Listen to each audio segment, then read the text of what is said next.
যে আবারও আয়োজিত হতে চলেছে নতুন টেট। হ্যাঁ, প্রাইমারির নতুন টেট আয়োজিত হতে চলেছে আবারও। শুধুমাত্র যে এখানে ফ্রেশার ক্যান্ডিডেটদের জন্য টেট আয়োজিত হতে চলেছে তেমনটা নয়।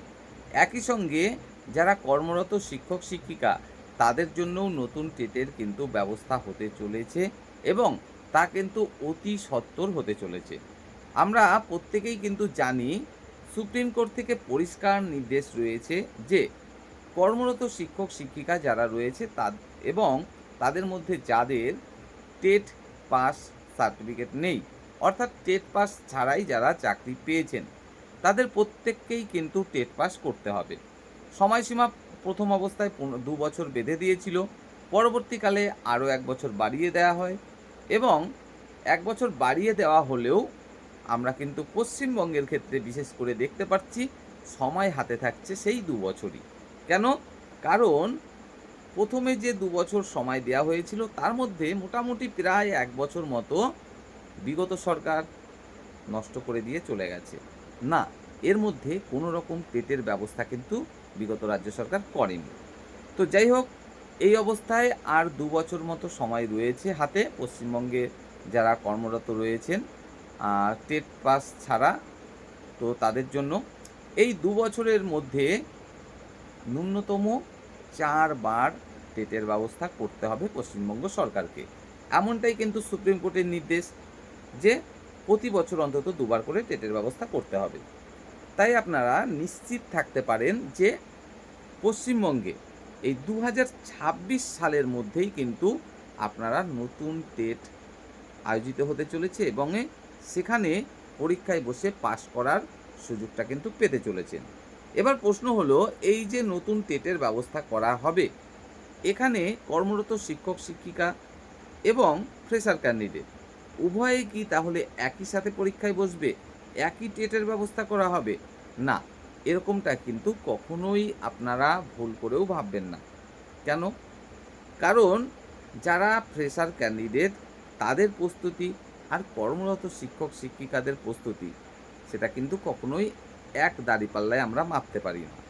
কারণ কর্মরত শিক্ষক-শিক্ষিকা যারা টেট পাস ছাড়াই চাকরি পেয়েছেন, তারা কিন্তু প্রত্যেকেই বহু আগে চাকরি পেয়েছেন এবং তাদের প্রত্যেকেরই বয়স কিন্তু বর্তমানে ৫০-এর ঊর্ধ্বে বলা চলে। বেশিরভাগ আ শিক্ষক-শিক্ষিকা যারা টেট পাস ছাড়া চাকরি পেয়েছেন এবং বর্তমানে কর্মরত, বেশিরভাগেরই কিন্তু বয়স বর্তমানে ৫০-এর ঊর্ধ্বে।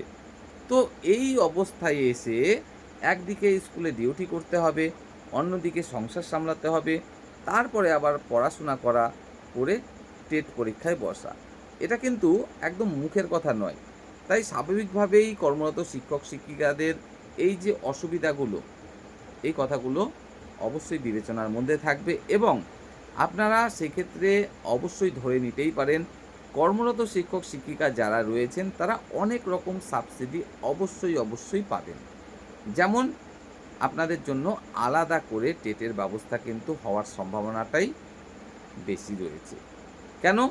কারণ ফ্রেশার ক্যান্ডিডেটদের ক্ষেত্রে যে প্রশ্নপত্র করা হবে বর্তমান সময়ে দাঁড়িয়ে, সেই একই লেভেলের প্রশ্নপত্র যদি করা হয় কর্মরত শিক্ষক-শিক্ষিকাদের জন্য, না আমি কারো শিক্ষাগত যোগ্যতাকে ছোট করতে চাইছি না। শুধুমাত্র এটুকুই মানে বাস্তব পরিস্থিতি তুলে ধরার চেষ্টা করছি যে এই সময়ে এসে কোনো রকম চাকরির পরীক্ষার প্রস্তুতি মানে ছাড়া যদি খুবই কঠিন মানের একটা প্রশ্নপত্র তুলে দেওয়া হয় তাহলে পাস করা কঠিন। অবশ্যই অঙ্ক, ইংরাজি, বাংলা প্রত্যেকটা সাবজেক্টে যারা কর্মরত রয়েছেন অবশ্যই ভালো। কিন্তু তারপরেও এই মুহূর্তে চাকরির পরীক্ষার যে প্রস্তুতিটা সেক্ষেত্রে অবশ্যই ফ্রেশার ক্যান্ডিডেট যারা রয়েছে তাদের থেকে পিছিয়ে থাকবেন, এটুকু নিশ্চিতভাবে বলাই যায়। কারণ কি? কারণ একটাই, ওই যে চাকরির পরীক্ষার প্রস্তুতি ছেড়ে দিয়েছেন কবে? ন্যূনতম ২০ বছর, ১৫ বছর আগে। তারপরে বর্তমানে বয়সের একটা ভার রয়েছে, মাথায় সেই লোডটা না কিছুতেই নেওয়া সম্ভব নয়। তারপরে রয়েছে সংসারের ঝামেলা, তারপরে রয়েছে স্কুলের ডিউটি। তো যাই হোক, কর্মরত শিক্ষক শিক্ষিকা যারা রয়েছেন তারা প্রত্যেকেই আপনারা নিশ্চিত থাকতে পারেন যে আপনাদের ক্ষেত্রে অবশ্যই কিন্তু সাবসিডি আপনারা পাবেন। যেমন প্রথমেই বললাম প্রশ্নপত্রের মান, সেখানে অবশ্যই সাবসিডি পাবেন। যেমন কম নম্বরে পাস করা, অনেক রাজ্যের ক্ষেত্রে কিন্তু আমরা এই বিষয়টি দেখেছি যে ফ্রেশার ক্যান্ডিডেটদের ক্ষেত্রে, যে ক্ষেত্রে 60% এবং এসসি এসটি ওবিসি হলে 55% নম্বর পেলে তবেই টেট পাস করানো হয়। সেক্ষেত্রে আপনারা কিছু নম্বরেরও সাবসিডি অবশ্যই পাবেন, এটা ধরে নিতেই পারেন। আর ফ্রেশার ক্যান্ডিডেট যারা, তাদের ক্ষেত্রেও বলবো 2026 সালে নতুন টেটের কিন্তু একটা সুবর্ণ সুযোগ আসতে চলেছে তোমাদের জন্যও। তো যারা প্রস্তুতি নিচ্ছ নতুন টেটের জন্য, তাদেরকে বলবো যে অবশ্যই তোমাদের প্রস্তুতি আরও বেশি করে শুরু করে দাও। কারণ কি? কারণ এই 2026 সালেই নতুন টেট 100% নিশ্চিত তোমরা ধরতে পারো আয়োজিত হতে চলেছে। এবং এই যে টেট আয়োজিত হবে 2026 সালে, সেটাই যদি তোমরা পাস করে যাও, তাহলে এই যে অনগোয়িং প্রক্রিয়াটা রয়েছে 13,421, এই প্রক্রিয়াটা শেষ হওয়ার পরপরই কিন্তু দেখা যাবে আবারও নতুন করে প্রাথমিকে শিক্ষক শিক্ষিকা নিয়োগের একটা বিজ্ঞপ্তি আসতে চলেছে। এবং সেখানেও কিন্তু একটা বড় অঙ্কের ভ্যাকেন্সি নিশ্চিতভাবে থাকতে চলেছে।